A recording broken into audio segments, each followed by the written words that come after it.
everybody, welcome to Drive Thru Review 597. Today we're going to take a look at Sentient. Now, this is a brand new game coming out from Renegade Games. It's designed by J. Alex Cavern, who's done Gold West and a couple other games that are escaping me right now, but he's done quite a few games now. And this is an interesting kind of game. It's sort of a worker placement area control game where you're collecting these cards that will manipulate these dice that you roll at the beginning of every round in front of you, and you'll kind of play the cards and it'll change the dice, and all the dice are going to help you score points, and they all kind of interlock at the bottom of your little display there. But then you're also trying to sort of balance that with this worker placement thing. So it's really hard to describe. It's easier to just actually show you how it works. So let's do that, and then I will tell you what I think. Okay, here is most everything that you get in the box. Now the first thing to note is players are going to get this little kind of two-piece player board. So you start with a bunch of right-handed sides, and you can see these have each a different sort of category here. So this is service, industry, military, transport, and I've got down here information on that. So you can take one of these halves, and then you just take one of these other halves here and join them together, and that will give you the name of your company. So this is Capital Partnership. Now you can see these little colored squares here and all that. These are going to match these different dice here. So players are each going to be given one of these 5 different colored dice. Every round you're going to roll them, which I've just done. And so you can see I got a 5 green, 3 purple, or burgundy, 5 blue, 2 pink, and 3 purple. And these dice are really cool, by the way. They're kind of these unique little sort of circuit board things on there. And you get a bunch of tokens in your color. You get these little workers here, and then you get these little assistants here, these little cylinders. And then this little special guy here, I'll explain that in a minute. It's like a pass/wipe token. And so what you're trying to do is acquire cards, which you saw in the previous shot. You get these and you plug them in down here. And then you're also trying to get area control and collect these little category tiles. So you can see these are the tiles that were already attached to some of our player boards. There I've got information, and then maybe here's industry. And you're trying to collect those because those also match the different categories of these robots, and that's what these cards are. So here's a military robot, and then this one I just showed you here, that's a transport robot, and so on. So how does a turn actually work? So on your turn, you're going to take one of your workers here with 1 or 0 or more of these little cylinders, these assistants. You're going to place them above the cards. So let's say I really wanted this transport robot here, and I'll show you why in a minute. Maybe I'll place a worker there, and then maybe I'll put a cylinder there, and I'll explain why I would put a cylinder there or not. And then I'll just take the card and put it down under my player board, and then we'll refill a new card, and this card will be available for somebody else to play, and maybe red comes there and they don't put a cylinder and they take this one, or maybe red goes over here or something like that. So you're going to go through and take cards, and then you're going to put them under your board. Now I would put this card right here because there's a couple things to note. Now whenever you place one of these robots under your board, you're going to look in the top upper left and right hand corners. This little symbol here is going to manipulate the die that it's kind of connected to. So this is going to reduce this one down, so that's going to go down to a 4, and this is going to increase this one, and this is going to go up to a 4. So now these are both equal, and that's good because if we look at the sort of scoring condition here in the middle, this says this card will score if these 2 dice are equal, and the points here are at the bottom of the card. So you're going to get 5 points at the end of the round if this condition remains true at the end of the round. Now if I went and grabbed this transport and put that here, then that would be bad for this card because this will reduce this by 1, and this one will no longer be true. So if to prevent that, the other use here for these little cylinders is they can actually block one of those or more. If you've spent both cylinders there, that would actually block both of these dice changes from happening. So you want to keep these cylinders behind sometimes to help mitigate. Maybe this card's really good, but you don't want it to, increment or decrement the die. So you want to keep some back for that. But you also want to place them out with your worker as I showed you, because once the round ends, then we're going to go and look at these little valleys here where everybody's been placing their workers in cylinders and see who has area control in these little sections here for these little categories here. So if I move over just slightly, we can see this one on the edge here. Yellow's got obvious control, so they're going to take this one and they're going to add it to their display. Now there's nobody else here, so normally the second place player would get this 1 point marker, but nobody's there, so nobody gets it. Now moving over here slightly, we're going to take a look now at both of these little valleys here adjacent to that marker. Now they each have 3. Yellow's got 1, 2, 3 pieces. Red's got 1, 2, 3 pieces. So it's a tie. Now, break the tie is the most workers. So they've got the 2 little people here. Yellow has 1 person and then 2 other pieces of the cylinder. So red's going to win this one here. And then now, of course, yellow's second place. So they're going to get kind of a consolation victory point. So you're going to walk all the way down here. Now you might say, okay, what if there's still a tie? Let's say it was like this, and the yellow actually did have 2 workers. Well, then we're going to go based on turn order, and that's where this little special token comes in, which I'm going to show you. So you can see here this little turn order track, and you can see we're going to play 3 rounds. Now currently red was the first player, the start player. You're going to randomly shuffle up these little tokens and then put them in that order, and that's the order that you're going to operate in. So red and then yellow, then whoever else was playing.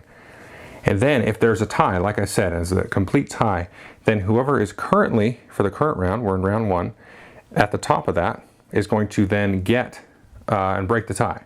Because it's a little bit of a disadvantage in terms of the area control to go first, because then the last person can go and kind of dictate what's going on. You do get an advantage in that you might get a card that you want quicker. But anyway, that's the case. Now the other thing you can do, you can see you have a second one of these. Well, instead of putting out a worker, you can put out your other token here, and you put it there, and then you can now wipe all of these cards completely out from underneath everybody, and then you deal 4 out.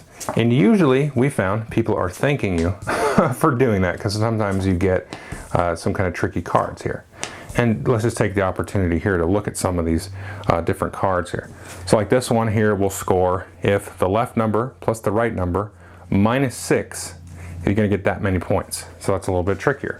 Now this one here is interesting because it says, okay, if one of the dice is 4, you can get 2 points. If both the dice on the left or right is 4, you get 7. This is the hardest one to score, but also the one that's going to score you the most points at the end of the round. And like this one, for example, if the left plus the right die is greater than or equal to 9, you get 4 points, and so on. So there's all the different kind of configurations and manipulations of these cards. But again, one of the things you can do is place your other token there and then wipe the cards. That's effectively saying you're going last in the next round as well. And finally, the round's going to end once players have played all of their workers and their tokens. So if you played all 4 workers without wiping the board, then the last thing that you have to do is place your token. So typically, let's say if nobody had actually wiped the board, which is rare, usually you get a wipe or 2 per round, then the last thing that red's gonna have to do is actually play that. So typically if there were no wipes, then red, who went first in the previous round, would be going last in the next round, and then yellow, of course, their last thing would have to do that. So at some point you have to play that token. It's just whether or not, if you do it last, then you don't get to wipe any cards, of course. But if you do it during the course of the round, then you get to wipe some cards, but you're going last probably, or more last, in the last round. And then you can see these other tokens here, 2 and 3. These are just the same categories here that are going to come out. So you're going to try to collect a set of these in each of the different rounds. So finally, the ways that you're going to score points, of course, is at the end of the round, you're going to look at all the cards underneath your board and score points if they're legal to be scored. And it's definitely not unheard of to only score maybe 3 out of the 4. And then once you take those cards and score them, you're going to put them over here into a pile with any previous cards. And the only thing you're really worried about at that point are these categories at the top, so military, information, transport, and so on. And then at the end of the game, you're going to score a multiplier of these little investor tokens, these categories that you've collected through the area control, times the number of like cards. So for example, I have 2 of these military tokens, and then now, let's see, I've got a total of 3 of the military cards, so I'd get 6 extra bonus points for that. And so you kind of want to sort of dual purpose, get the card that you want because you're like, oh, my dice really match that and score that and during the round. But hey, I've got a lot of these tokens now, so maybe I should go after this card that matches that, because at the end of the game, I'm going to get a better multiplier for that. So it's kind of this give and take between kind of the tactics of scoring this thing immediately because my dice are more favorable to that, versus kind of the evolving strategy as you start to get more tokens and more cards of a certain type. It's like, oh, I should really go after military or service because I'll get a bigger bonus at the end of the game. Okay, so that is Sentient, and as I am wont to do, let's talk about player count first. Now, I would not necessarily, I like 2-player versus the 3 and 4 player more or less. The game actually, it plays out sort of differently in terms of like the strategy and everything. So in a 2-player game, the stableness of the row of these cards here is a lot more stable.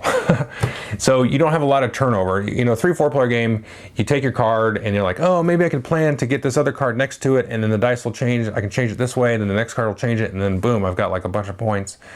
The table's going to change completely by the time it gets back to your turn. Whereas in a 2-player, you can kind of plan a little bit better, hopefully, unless the other person's really paying attention and maybe snakes it, the card you really wanted. But like the area control in a 2-player game is a little bit less fulfilling, I guess I could say. I always like area control more than 2, usually, because there's just like more stuff going on. Billy's over there, Francesca's here. They're both going for that. So maybe I can sneak out over here and grab these 2 or 3 because they're really fighting over here. So you get a little bit more dynamics that way with more players.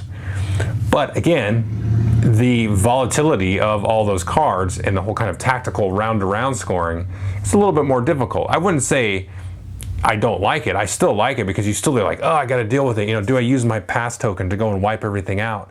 And I'm pretty much effectively, if I'm the first one to pass that round, I'm going last next round, which is kind of good for the area control part. But you're not going to get that first choice card of that new 4 cards that is dealt for the round.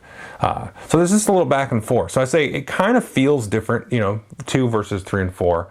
But overall, I enjoy the game. I like that tug of war between, do I score this now? Do I try to get the category? Maybe it's going to kind of screw up my board here. How much is it going to screw it up? Like if I put this here, yeah, I thought I was going to score that, but now I'm not going to lose out on 2 points. Maybe I got one of the ones that's like you need this exact number, which is really hard to get. So I got that thinking I could work around it, but no, it failed. I lose 2 points, but I can really get another military card because I've got a lot of these multipliers. So there's a lot of back and forth and, sort of balancing between those 2 things. So I really like that. It's kind of like a worker placement area control thing. It's a very different kind of thing because it's like, boom, I do this, I take it now, and then where I put my worker has implications, into the future and that kind of thing. That's really cool. So the artwork's really neat. It's just got this real kind of, I don't know. I guess it feels kind of Blade Runner-y, but it's a little softer. Like Blade Runner is like kind of dystopian. This is kind of not dystopian. It's sort of like I guess it's like the opposite of Blade Runner. It's kind of a lighthearted future Blade Runner kind of thing, but a lot of robotics and stuff. So I definitely take a look at this one. That's Sentient. Thanks.